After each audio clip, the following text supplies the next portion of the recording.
Welcome back, everyone. 17 minutes after the top of the hour, it was the secret heard round the world. President Obama opened to a deal with the Russians on missile defense, but only after he gets reelected.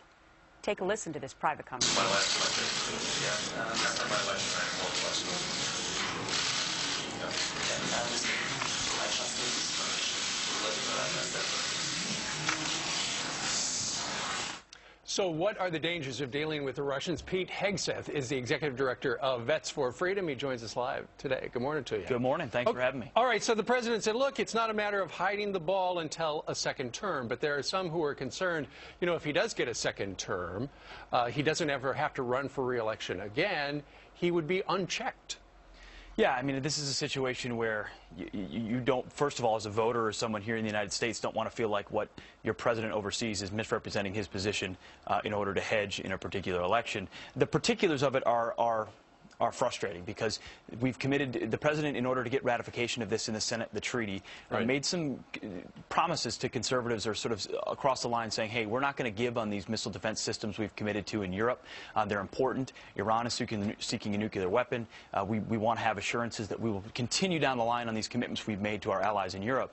At the same time, he's obviously talking over there about a different path that what does flexibility mean? What does that really mean? Will we maintain a commitment to that? And that's worrisome. Well, besides usurping Congress and potentially the American people, if they might have a voice in this too, what about taking more of a hard line with Russia? I mean, they haven't exactly been in line with us with regard to Iran and with regard to China and other big issues across the world. Sure. I mean, they're not an enemy, but they're also not a democracy, nor are they an ally at this point. I think Mitt Romney talked about a geopolitical foe yesterday, and he got in some hot water about that. But their interests do not align with ours internationally. We need to understand they're coming from a different perspective. So this whole, where are we going to be after the election? We'll be buddies.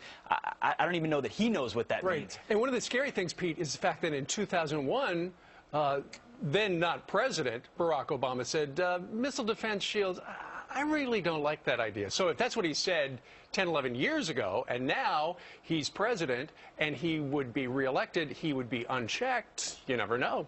He might cave completely. No, I think this is you've got the particulars of this case, but then you've got the larger strategic fears amongst some conservatives and others that say, you know, John McCain had a tweet yesterday, said, is this President Obama's etch-a-sketch moment?